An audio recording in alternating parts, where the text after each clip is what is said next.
What happens when one of Hollywood's most outspoken legends sits down with late-night television's nicest guy and things go completely off the rails? The atmosphere in Studio 6B started friendly enough, but within minutes, the tension became so thick you could cut it with a knife. By the time security was called, audience members were stunned into silence. Cameras kept rolling, and what was supposed to be a lighthearted promotional interview had turned into one of the most uncomfortable moments in late-night history.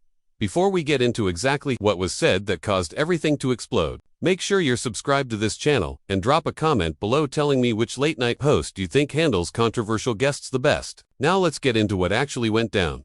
Jimmy Fallon walked out to his usual thunderous applause, did his opening monologue, and then introduced his first guest with genuine enthusiasm. Fonda walked out wearing her trademark confidence, waving to the crowd as they cheered. The two embraced, she sat down, and Jimmy immediately jumped into the pleasantries.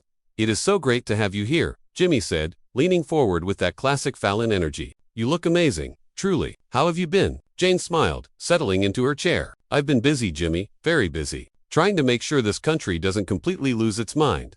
The audience laughed, but there was an edge to her tone that Jimmy seemed to miss entirely. He chuckled along, nodding enthusiastically. "Well, you've certainly never been one to shy away from speaking your mind," Jimmy said, "and that's one of the things people love about you. You've got a new book out. You've been doing interviews all week. What has that been like?" "Exhausting," Jane said bluntly, "because every interviewer wants to ask me the same safe questions. They want to talk about my workout videos from 40 years ago. They want to hear stories about my father. They want me to be this nostalgic figure they can feel comfortable with. But I didn't write this book to make people comfortable, Jimmy." Jimmy's smile faltered slightly, but he recovered quickly. Right.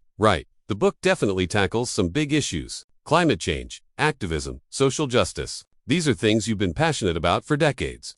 "Passionate is a gentle word for it," Jane interrupted. "I'm not passionate about these things the way someone might be passionate about gardening or jazz music. I'm enraged about these things. I'm enraged that we're still having the same conversations we were having 50 years ago while the planet burns and people suffer." The audience gave a scattered applause, uncertain energy rippling through the studio. Jimmy nodded, his expression caught somewhere between agreement and nervousness.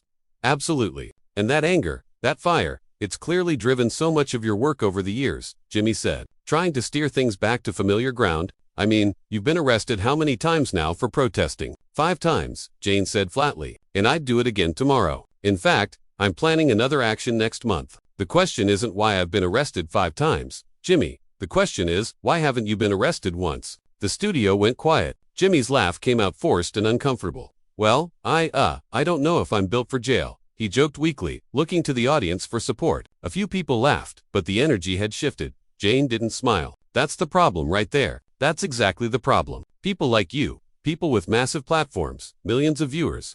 You treat these existential crises like they're punchlines. You make a joke, you move on to the next segment, and nothing changes."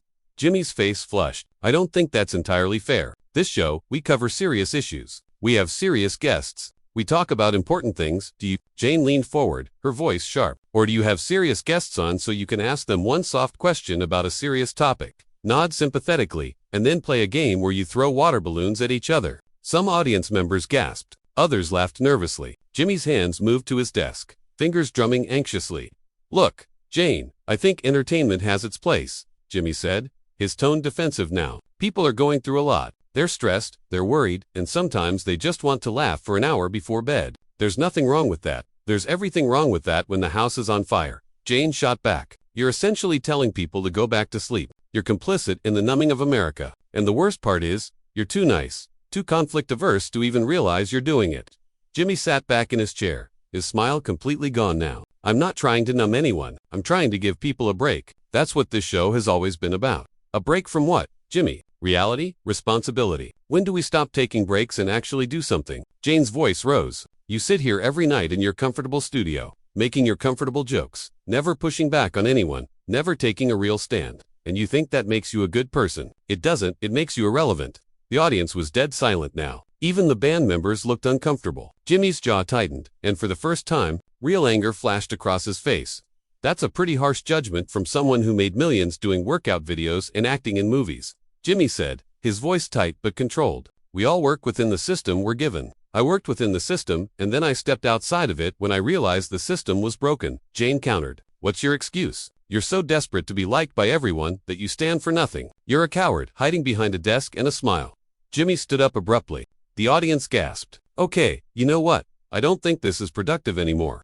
Jane stood as well, facing him across the desk. Of course you don't. Because productive would mean having an actual conversation instead of this performance you do every night. This is my show, Jimmy said, his voice shaking slightly. And you're a guest. You came here to promote your book, not to attack me personally. I came here hoping you might actually engage with the ideas in my book instead of treating me like some quirky old celebrity. You can trot out for nostalgia points, Jane said, but I should have known better. This network, this show, it's all part of the same machine that's grinding us into dust. Jimmy looked off camera to his producers, then back to Jane. I think we need to take a commercial break. Of course you do, Jane said, shaking her head. Run away. That's what you people always do when things get uncomfortable. We're going to commercial, Jimmy said louder, addressing the camera directly, his professional mask cracking at the edges. But Jane wasn't done. As the audience sat frozen, she turned to address them directly. You all deserve better than this. You deserve media that tells you the truth, that challenges you, that doesn't treat you like children who need to be distracted with card tricks and celebrity sing-alongs. Jimmy's voice cut through, sharp and final. Jane, we're done here. The two stood there, locked in a stare-down, as producers rushed onto the stage and the confusion built to a fever pitch. The producers were now on stage, trying to usher Jane toward the exit, but she held her ground. Jimmy stood behind his desk, his face red, his usual easygoing demeanor completely shattered. The cameras were still rolling, and every second of this train wreck was being captured. You need to leave, Jimmy said, his voice barely controlled. Right now. Jane crossed her arms. Make me. The audience let out a collective gasp. Some people were filming on their phones. The Roots looked like they wished they could disappear into their instruments. One of the producers, a woman in her 30s with a headset, gently touched Jane's arm. Ms. Fonda, please, we need to go to commercial, the producer said quietly. Jane pulled her arm away. I'm not going anywhere until I finish saying what needs to be said. Jimmy let out a bitter laugh. This is unbelievable. You come on my show, you insult me, you insult what we do here, and now you're refusing to leave. I'm refusing to let you sweep this under the rug like you sweep everything else under the rug, Jane said. This is the most real moment that's probably ever happened on this show, and you can't handle it. Real? Jimmy's voice rose. You think ambushing someone on their own show is real? You think coming here with some agenda to make yourself look like the principled activist while making me look like some shallow puppet is real? I didn't come here with an agenda, Jane fired back. I came here hoping for an actual conversation. But the second I stopped playing along with your little game, the second I challenged you even slightly, you fell apart. Jimmy walked around the desk now, closing the distance between them. The producers looked panicked. The audience was riveting. Nobody moving, hardly breathing. You didn't challenge me slightly, Jimmy said, his voice low and intense. You called me a coward. You called me irrelevant. You told me I'm part of the problem with this entire country. And you did it in front of millions of people. And I meant every word, Jane said, not backing down an inch. Because it's true. You have this incredible platform, this incredible opportunity to actually make a difference. And you waste it on softball interviews and stupid games. Do you know how many people watch this show every night? Of course I know, Jimmy said. It's my show. Then you know the responsibility that comes with that. Jane pressed. You know the power you have. And you choose to do nothing with it. You choose to be safe. You choose to make everyone comfortable. And while you're busy making people comfortable, the world is falling apart. Jimmy shook his head, a sad smile crossing his face. You know what I think? I think you're stuck in another era. I think you're still fighting battles from 50 years ago. And you can't understand that maybe, just maybe, people need different things now. Maybe they need hope. Maybe they need joy. Maybe they need to laugh. They need the truth, Jane said sharply. They need someone to tell them the truth instead of pacifying them with entertainment. Entertainment is not a crime, Jimmy shot back. Making people laugh is not a crime. Giving people a moment of happiness in their difficult lives is not a crime. But it's not enough, Jane said, her voice breaking slightly with frustration. Don't you see that? It's not enough anymore. We're past the point where we can afford to just laugh our way through this. Then what do you want from me? Jimmy spread his arms wide. What would satisfy you? Should I turn this show into a political lecture every night? Should I stop having actors and musicians on? Should I just stand here and list everything that's wrong with the world for an hour? I want you to use your voice, Jane said. I want you to stop hiding behind comedy and actually stand for something. I want you to risk something. When was the last time you risked anything, Jimmy? Jimmy's eyes flashed. You want to talk about risk? I risk my career every single night trying to make a show that appeals to everyone, that doesn't alienate half the country, that brings people together instead of pushing them apart. That's harder than what you do. Bringing people together. Jane laughed bitterly. You're not bringing people together. You're helping them avoid each other. You're giving them an excuse not to engage. Everyone can watch your show and feel good and go to bed and nothing has to change. That's not unity, Jimmy. That's sedation. The producer tried again. Ms. Fonda, please, we really need to stay out of this, Jane said, cutting her off. She turned back to Jimmy. You're angry with me because I'm saying what everyone knows but won't say. This whole format, this whole late-night talk show thing, it's a relic. It's meaningless. And deep down, you know it. Jimmy's face went pale. Get out. Make your arguments. Jane continued, as if she hadn't heard him. Tell me I'm wrong. Tell me that what you do here matters. Tell me that in 20 years, anyone will remember a single episode of this show. Get out, Jimmy repeated, louder now. Tell me that when the history books are written, when they talk about this era, this moment of crisis, your name will be in there for anything other than helping people ignore reality. Get out. Jimmy shouted, his composure completely gone now. The audience jumped. Some people screamed. The band fell silent. Jane didn't flinch. She stood there, staring at him, and for a moment, something passed between them. Understanding, maybe, or recognition. Then she spoke, quietly this time. You're better than this, Jimmy. I've watched you over the years. You're talented, you're smart, you're capable of so much more than what you're doing, and that's what makes this so tragic. You've chosen comfort over courage. Jimmy's hands were shaken. You don't know anything about me. You don't know what I deal with, what pressures I'm under, what I have to balance every single night. You come in here with your self-righteousness, your moral superiority, and you judge me like you have any idea what it's like to do what I do. Then tell me, Jane said, her voice softening just slightly. Tell me what it's like. Tell me why you can't be brave. For a second, Jimmy looked like he might actually answer. His mouth opened, his expression vulnerable. Then he caught himself, the mask slamming back down. Security, he called out, not taking his eyes off Jane. I need security up here now. The audience erupted in shocked murmurs. Jane raised her eyebrows. Really? You're going to have me removed by security? Yes, Jimmy said firmly, because this has gone far enough. You've made your point, you've had your moment, and now you need to leave my stage. Two security guards appeared from the wings, large men in suits, looking distinctly uncomfortable with the situation. They approached Jane slowly, like she was a bomb that might explode. Ms. Fonda, one of them said gently, we need you to come with us. Jane looked at them, then back at Jimmy. This is what you've become. This is who you are. Someone who calls security when faced with an uncomfortable conversation. You're not having a conversation, Jimmy said, his voice cold now. You're attacking me on my own show. There's a difference. The only thing I'm attacking is your complacency, Jane said, but you're too fragile to see that. Gentlemen, Jimmy addressed the security guards, please escort Ms. Fonda out of the building. The guards moved closer. One of them took Jane's elbow gently. She allowed it, but kept her eyes locked on Jimmy. You'll regret this, she said, not as a threat, but as a statement of fact. Not because of me, but because you'll realize one day that you had chances to be more than what you are, and you chose not to take them. I'll live with that, Jimmy said, though his voice wavered. As the security guards began to guide her toward the wings. Jane turned to the audience one last time. Remember this, she told them. Remember that when someone tries to wake you up, the system protects itself. It always does. Then something unexpected happened. As Jane was being led away, she stopped walking. The security guard stopped too, unsure of what to do. Jane turned back to Jimmy one more time. Can I ask you one question? She said, just one, and then I'll go quietly. Jimmy hesitated, his jaw clenched. The audience held its breath. After a long moment, he nodded curtly.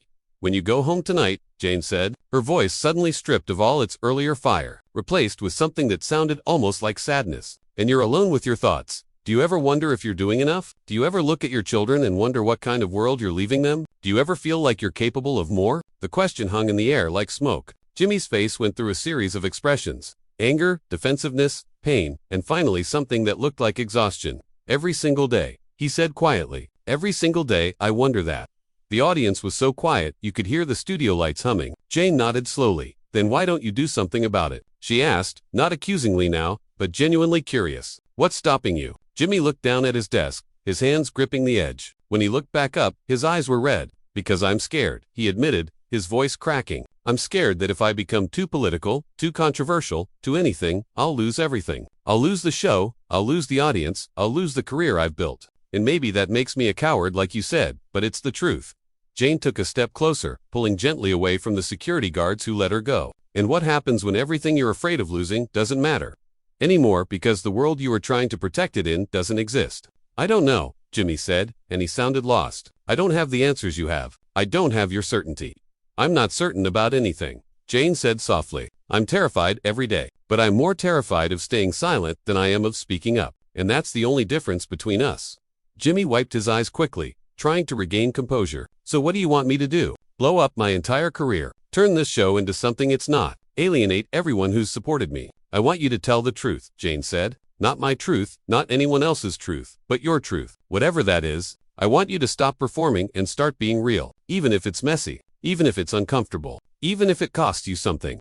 Everything costs something, Jimmy said bitterly. Your way costs something too. You get arrested, you get called names, you get kicked off talk shows. Is that really better? Yes, Jane said without hesitation. Because at least I can sleep at night. Can you? The question landed like a punch. Jimmy opened his mouth to respond, then closed it again. He looked out at the audience, then at his band, then at the cameras, and finally back at Jane.